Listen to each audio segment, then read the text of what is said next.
What is going on, everyone? Welcome on back to the deeper dive. It is Luke, and today we are going to talk about Velo, and I'll share some more market insights that I'm currently looking at.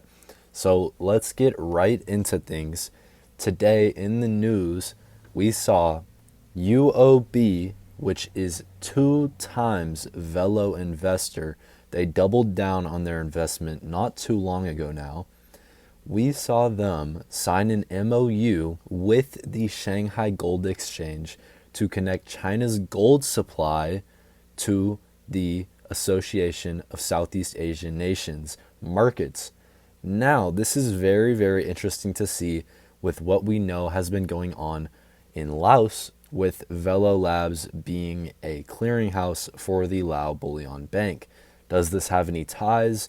Potentially, and either way, connecting to their gold exchange is very, very interesting and exciting to see, as we know they recently doubled down on their investment in Velo. So something I felt like sharing and putting out there for everyone to see, as even as Gold Telegraph says, big moves are still quietly happening. So very, very interesting.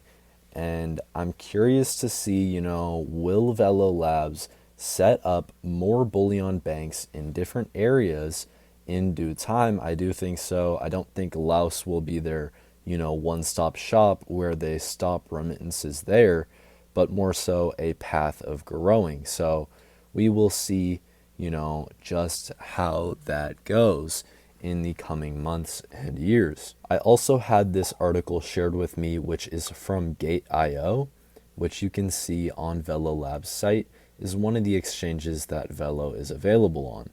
There was a few things that I wanted to share. Now, I was not able to view this site where I am from, so I had to use GeoPeeker to be able to check that out. But if we find the part that I wanted to show you guys specifically, we can see them talking about Universe, which is Velo Labs DEX. And we can see how it says it focuses on institutional users like MTOs, banks, and exchanges. And they also say how in the beginning, Universe will be open for trading perpetual contracts with leverage capabilities, like how we have now. In the next phase, we will introduce spot trading for cryptocurrency, as well as other types of assets, such as commodities, which we are going to see with the Lao Bullion Bank, as I was just talking about, currencies, equity, and indices. So potentially we could have the S&P or even NASDAQ on Universe from Velo. And this is just such another great use case that will drive up the demand for using Universe.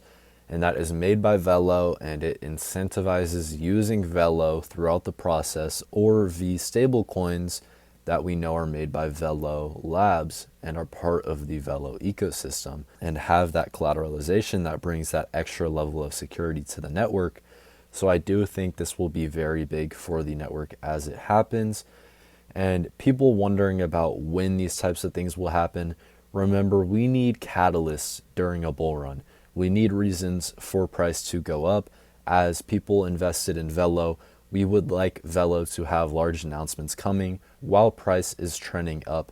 So let's keep that in mind, that in the coming months here, we will begin to hear a lot more news, and that will give us more insight into the future of Velo Labs.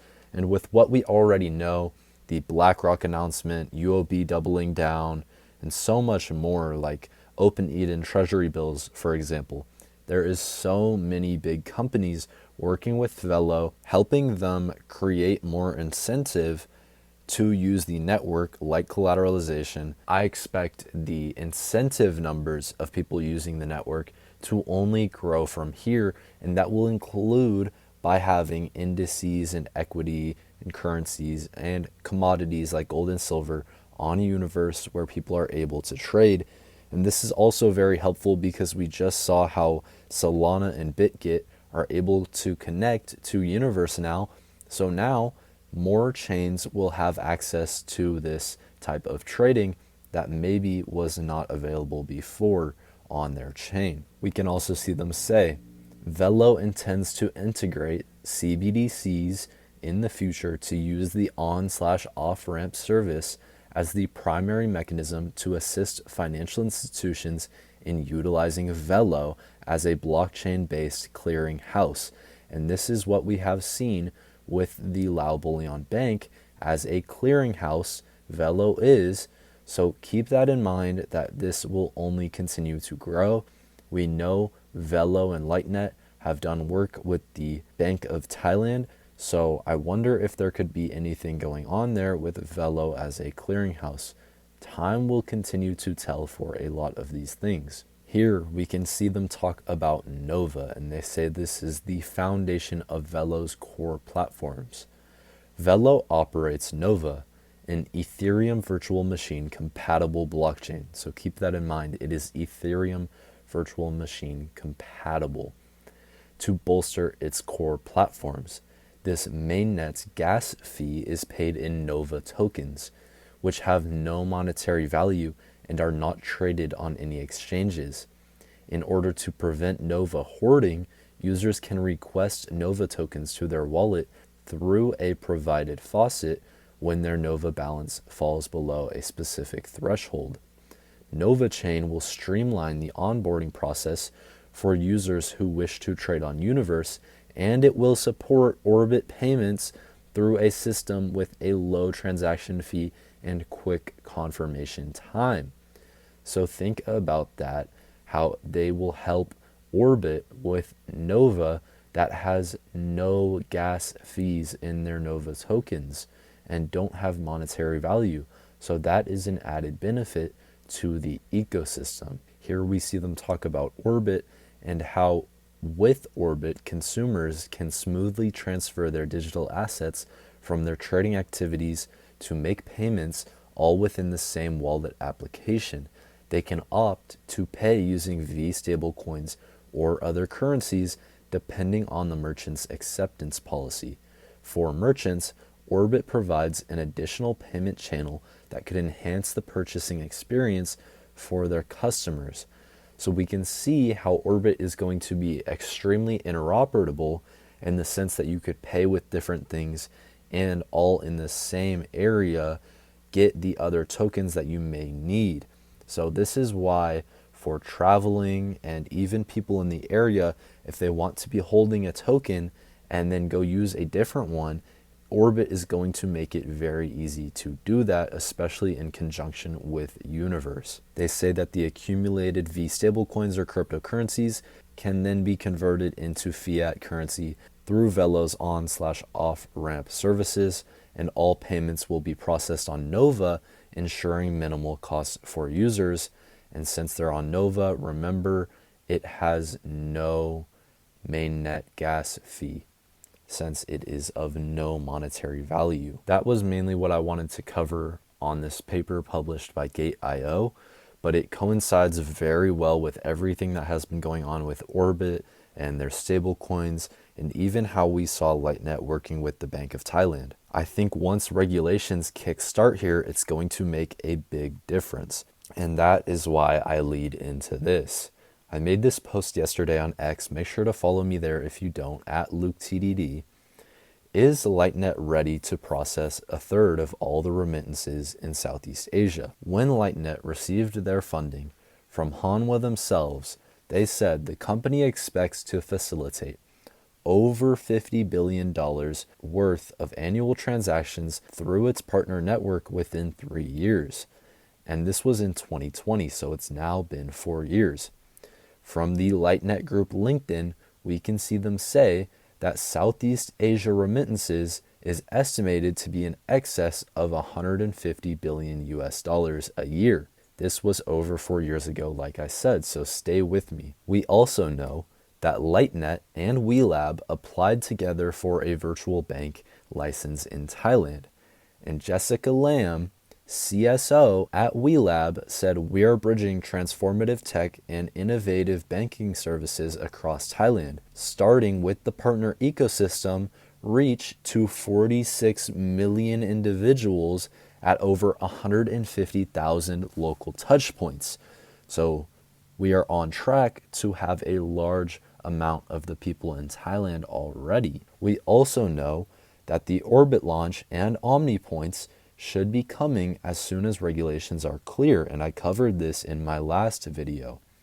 Orbit will have massive reach in Thailand, with 7-Eleven being deeply rooted, and I've spoke about this a lot. We know Lightnet just finished Project Dash with Siam Commercial Bank after 3 years of work, and this was regulated by the Bank of Thailand and approved. So essentially, Lightnet just proved themselves to Siam Commercial Bank and the Bank of Thailand. I think that was the case, and this is definitely a factor that could help speed up the regulation process with Orbit and with Omni points and with the V stable coins. So that is something that is very, very good to see. And we know that Lightnet and Velo Labs are sister companies. There's just so many hype announcements to come for Velo this alt season. And keep in mind, it's all built on Stellar XLM. So I am sure XLM is not going anywhere. And I can show you, this was the post by Jessica Lamb. There's the 46 million individuals. So I can continue to show you these posts. This was on Hanwha's site. This is Lightnet's LinkedIn, where they say 150 billion a year right there. And then we can also see the Lightnet Project Dash published paper. Now, on this topic of Orbit and everything that's going on, remember back to how I said that Nova is EVM compatible. And we had SCB and the Bank of Thailand and Lightnet do Project Dash with USDC. Now look at this post from SCB10X. And it's about Rubie Wallet, which was developed under regulatory sandboxes framework and conditions prescribed by the Bank of Thailand. So, I'm not saying that this wallet has ties to Velo, but look at what they transact, USDC.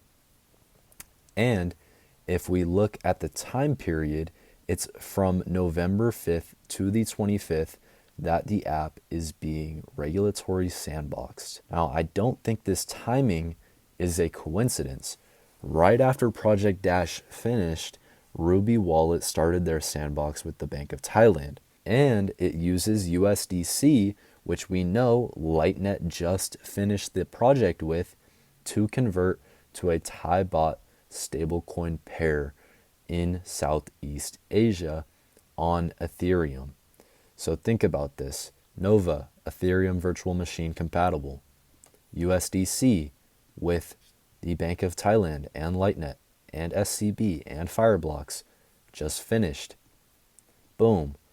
Rubie just started on the 5th with their regulatory sandbox. So is this timing just a coincidence, or is something more going on? Another thing as well, don't worry that, oh, there's already a Thai bot stablecoin and it's not the one from Velo, or there's already a USD stablecoin and it's not from Velo.